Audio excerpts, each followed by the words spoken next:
Hello everyone, আসসালামু আলাইকুম। Welcome back to my another video.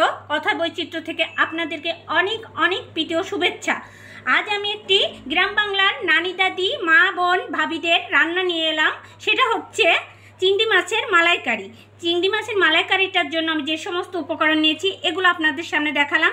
আমি এটা করব চিংড়ি মাছের সঙ্গে নারকেলের দুধ দিয়ে এবং নারকেল বাটা দিয়ে। দেখতে থাকুন। এখন আমরা চুলার পাড়ে চলে যাব।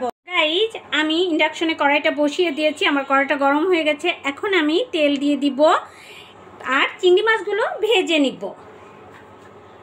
আমি সামান্য হলুদ দিয়ে দিব যাতে চিংড়ি মাছগুলো সুন্দর কালার হয়ে যায়। এমনি চিংড়ি মাছ লাল হয়, তারপরেও একটু সুন্দর করে ভেজে নিব। আমার চিংড়ি মাছগুলো সুন্দর করে ভাজা হয়ে গেছে। এখন আমি এগুলো উঠিয়ে নিব। আমি ওই চিংড়ি মাছ ভাজা তেলের ভিতরে সামান্য পেঁয়াজ দিয়ে দিয়েছি, কারণ চিংড়ি মাছের মালাইকারিতে অত বেশি পেঁয়াজ লাগে না, দো পেঁয়াজেতে যতটা লাগে। এইটা একটু ব্রাউন কালার করে ভেজে নিব। তারপরে আমি অন্য মশলাগুলো এর ভিতরে অ্যাড করব।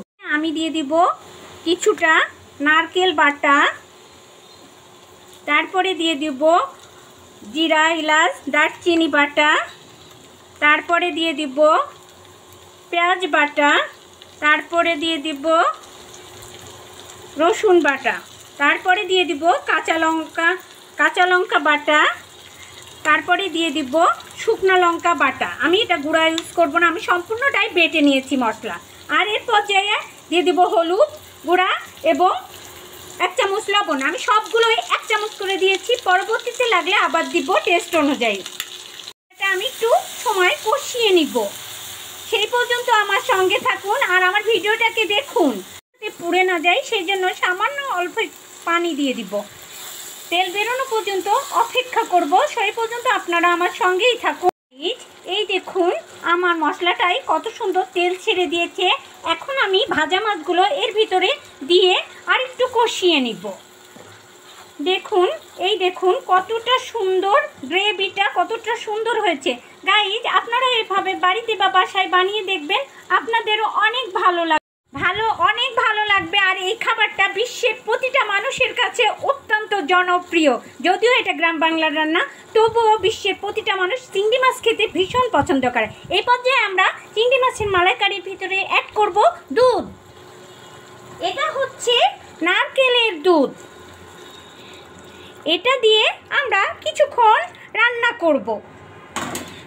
দেখুন গাইজ, এই দেখুন আরামসে আমি সম্পূর্ণ রান্নাটা করেছি।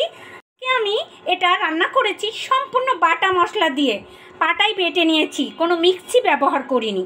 দেখুন, আর এটা আপনারা সবাই করে দেখবেন, আপনাদের কাছে অনেক অনেক মজাদার লাগবে। এরপর যে আমি দিয়ে দিব ভাজা গুঁড়া জিরা মশলা। আমাদের এই চিংড়ি মাছের মালাইকারিটা এখন হয়ে গেছে। এখন আমি নামিয়ে ফেলবো।